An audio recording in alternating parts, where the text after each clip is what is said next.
I told y'all the employment thing really has a hard impact on me. Like it takes me a long time to get over something if it happens. Because I want to address it again, think about not having a voice and then taking the time to address it and then being blessed by God, hopefully, to have the time to address it. And then, because like now it's been 7 days and I have not worked out. And, the one thing I want to say is, well, the employment thing, I got to do that. But the truth about it is, if I can take an hour worth of time, the time it takes to walk to a soup kitchen and walk back, I haven't been back since y'all saw me last. Um,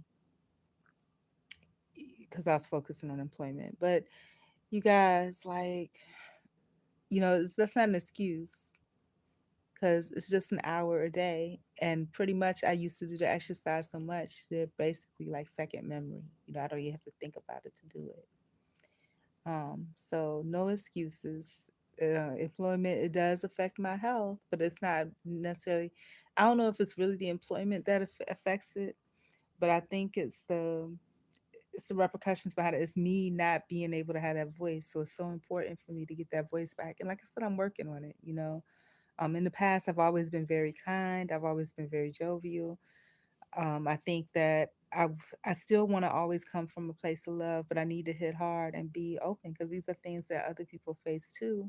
But we don't talk about it. We pretend like that doesn't happen, but it does, and we need to talk about it because it causes issues. Like I said, health issues, physical, mental. It causes issues. It's a liability, legally, and it leads to things I don't like bullying, corporate bullying, which is also peer bullying, which can lead to other things. But you guys, so I'm working on it, but I'm recording this for my own benefit. And my own benefit, meaning that, hey, you know, I always knew that, it affects my health. And I also know that, there's no excuse though, because it takes me an hour to work out.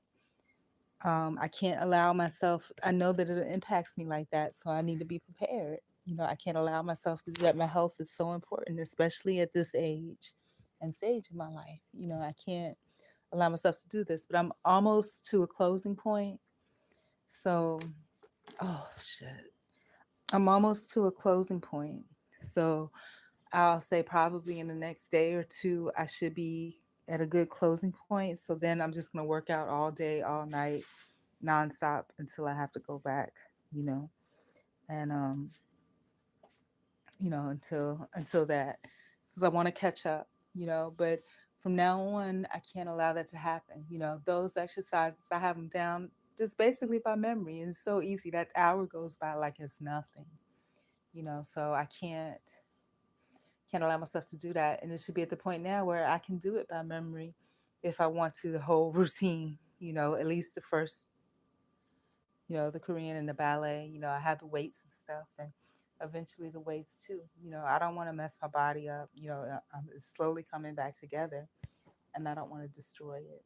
And like I said, at this age, I can't afford not to have a decent body because not for any, aesthetics are nice, but for health, for health, for health. But anyways, I want to say I love you, but really, what I'm truly saying is that I love myself. You know, and even though I'm by myself, I say it out loud daily. I prefer. Ooh, see, it's all kinds of things going on here. There's a huge spider.